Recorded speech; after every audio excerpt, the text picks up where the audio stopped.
तो नमस्कार दोस्तों, बहुत बहुत स्वागत है आपका TV24 स्पोर्ट्स में। बात करेंगे आईपीएल 2025 की और उसके ऑक्शन की, क्योंकि इस ऑक्शन से पहले ही आईपीएल 2025 में जो बवाल मचा हुआ है, चाहे वो फ्रेंचाइज के बीच हो, प्लेयर्स के बीच हो या फिर फैंस, क्योंकि फैंस अब अछूते नहीं है इस बवाल से, क्योंकि हर फ्रेंचाइज के बीच चल रहा है। तो इन सारी चीज़ों को आपको बताएंगे। और इस बार हम जिस टीम के बारे में बात करने आए हैं वो है केकेआर, क्योंकि केकेआर में पड़ चुकी है दरार और एक नहीं दो बड़े प्लेयर्स ने खुलकर बोल दिया है केकेआर के सामने। क्या कुछ बोला है वो भी आपको बताएंगे, सब कुछ समझाएंगे और कैसे शुरू होती है ये जंग, इस सब कुछ आपको बताएंगे। तो उससे पहले अगर आपने अभी तक चैनल को सब्सक्राइब नहीं किया तो जल्दी से कर लीजिए।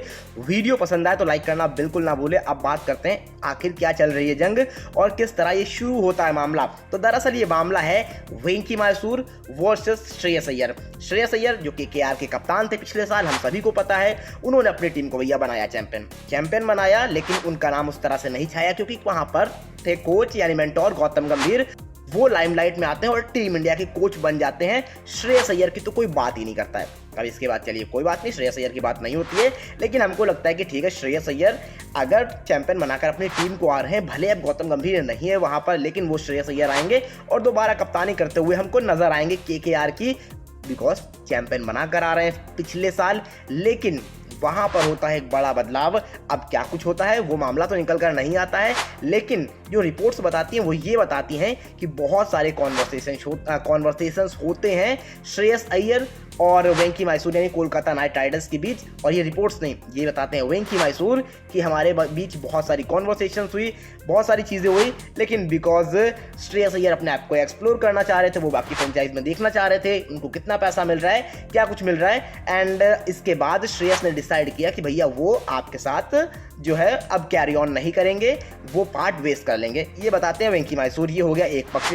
अब हम दूसरे पक्ष की अगर बात करें तो श्रेयस अय्यर को कोई स्टेटमेंट इस पर आता नहीं है, लेकिन अगर हम रिपोर्ट्स की माने, टाइम्स ऑफ इंडिया की माने, तो टाइम्स ऑफ इंडिया ये कह रहा होता है आईपीएल रिटेंशन से पहले कि श्रेयस अय्यर की और कोलकाता नाइट राइडर्स की सिर्फ एक बार बात हुई है, उसके बीच में कोई बात नहीं हुई है। और वो आईपीएल रिटेंशन से कुछ दिन पहले होती है, जहां पर 3 से 4 दिन पहले यानी 24 से 25 तारीख के बीच में वो उनकी बात होती है। ये साफ तौर पर वहां पर निकल कर आता है। अब क्योंकि श्रेयस अय्यर का कोई स्टेटमेंट आया नहीं है, वेंकी मैसूर ने ये कहा, तो लोगों को लगता है जो वेंकी मैसूर कह रहे हैं वो सच हो सकता है। लेकिन अब एक और बड़े खिलाड़ी जो दिग्गज गेंदबाज है, ना सिर्फ आईपीएल के बल्कि आप अगर देखोगे इंटरनेशनल क्रिकेट के लिहाज से, तो उनका बहुत बड़ा नाम है उनका मिचेल स्टार्क, जिनको केकेआर खुद लाई थी 24.75 करोड़ में और अपनी टीम में शामिल किया था। वो ऑन कैमरा आकर ये बताते हैं कि केकेआर ने उनसे कोई बात नहीं की, उनको कह दिया अलविदा। उन्होंने कहा कि मुझसे ना कोई बात हुई, ना मुझे कोई कॉल आया, ना मुझे कुछ बताया कि आप रिलीज हो रहे हो, रिटेन कर रहे हो।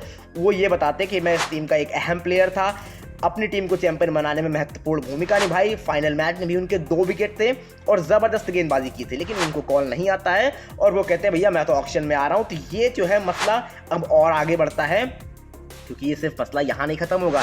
ठीक है, ये 2 प्लेयर तो आप पर इल्जाम लगा ही रहे, जहाँ पर श्रेयस अय्यर ने हालांकि कुछ नहीं बोला है मिचेल स्टार्क ने। लेकिन अब जब आप ऑक्शन में जाओगे, क्योंकि आपको कप्तान की तलाश है, आपको प्लेयर्स की तलाश है, जहाँ पर कुछ बड़े खिलाड़ी आप टारगेट कर रहे हो, ईशान किशन टारगेट कर रहे हो, आप केएल राहुल टारगेट कर रहे हो, तो ये क्या सोचेंगे भैया कि हम अगर यहाँ पे जाएंगे तो हम क्या हमारी सर्टेनिटी है कि हम आगे खेल पाएंगे, क्या कैरी ऑन कर पाएंगे? ऐसा तो नहीं कि हम चैंपियन बनाने के बाद भी इस टीम में अनसर्टन ही है, हमारा भविष्य है आगे कि नहीं है। ये बड़े बड़े सवाल खड़े हो जाएंगे।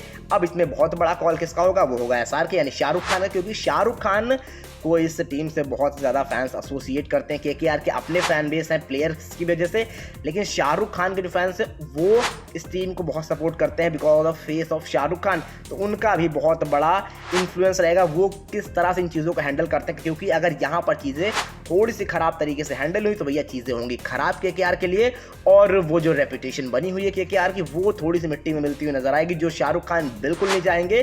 तो मुझे लगता है वेंकी मैसूर को साइड लाइन करके शाहरुख को आना चाहिए और मुझे लगता है वो ज़रूर आएंगे या कुछ अपना प्लान निकालेंगे किस तरह से इस मुद्दे को सुलझाया जाए और किस तरह से केकेआर का जो ब्रांड वैल्यू है उसको बिल्कुल जिसको कहते हो आप साफ तौर पर स्वच्छ तरीके से सामने लाया जाए और फैंस के सामने और जो प्लेयर्स ला रहे हैं उनके सामने पेश किया जाए। बाकी आप लोगों की राय जानना चाहूँगा, आप बताइए क्या लग रहा है आपको, किस तरह से चीज़ें आगे बढ़ने वाली है यहाँ पर केकेआर के लिए, क्या कुछ होने वाला है।